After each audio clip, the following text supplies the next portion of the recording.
tell me about the stuff you're working on now that's going to be coming out in the next few months. So, various things. So yesterday we announced, to take a couple of steps back, one of the big things going on in the Crossed world at the moment is what's called Crossed 100, Crossed Plus 100, which is an Alan Moore written series. And it's set 100 years after the Crossed outbreak. So, in my slightly wanky elevator pitch kind of way, I would say that it's the first version of post-apocalyptic fiction. What's that? Sorry, describe that. Okay, so we're very used to seeing these apocalyptic fictions where the world goes wrong, people are living in the wilderness, dealing with the horror, all the rest of it. Alan's taken that idea and said, all right, well, let's see what happens a century later when people are rebuilding. It is a book about creation rather than a book about destruction. And yes, there's all sorts of horrible stuff that kicks off because it's a cross book, but it's the beauty of it, the thing at the core of it, and I'll come back to why this is so exciting to me in a moment, is that this is the first time in 100 years that people have been able to think not just in terms of survival, not just in terms of fighting back, but genuinely think about stuff that doesn't matter, in particular science fiction and fantasy. And they call it wishful fictions. So the central character is an archivist. She spends her life going to libraries. Yes, she's finding useful technologies and survival mechanisms and things like that, but more importantly, she's just collecting old sci-fi books, because this is the first time in 100 years that anybody's been able to dream and think of weird stuff.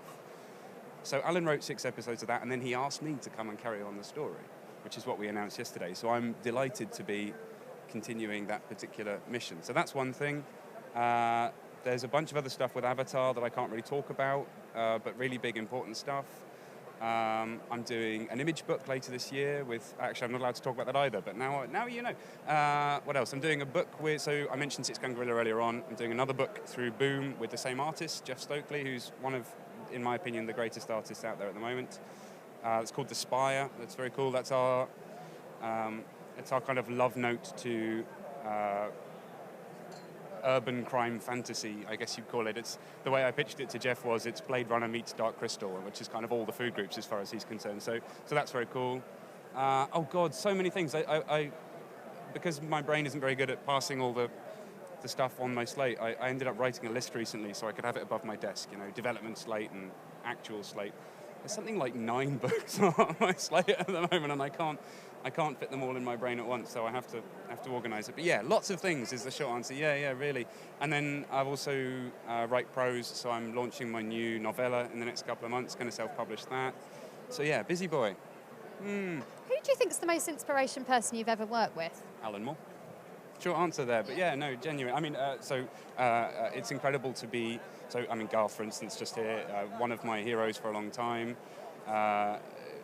delighted and disgustingly lucky to be able to say that he's now a close friend, and that's what happens when you enter a tight-knit publishing empire like Avatar. You find yourself working with people you've admired your whole life, and suddenly you're rubbing shoulders with them.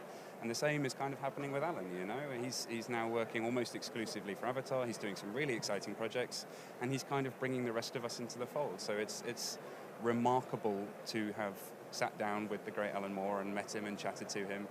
And it's something I was saying to these guys the other day. When you meet your heroes, it can go one of 2 ways, right? I mean, we've all heard the story about you should never meet your heroes because they might turn out to be dicks.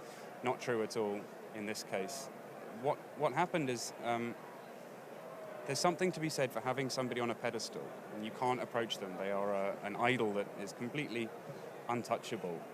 And in the case of Alan, for instance, that goes missing when you meet somebody and you get to know them. And I prefer it the way it is. It's far better to be able to be approachable with somebody.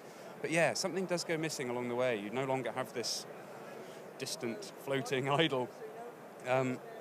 But yeah, that's my answer would be him, straight away, without a shadow of a doubt. He's the reason I got into comics, and now I'm working with him, and that's the best thing in the world.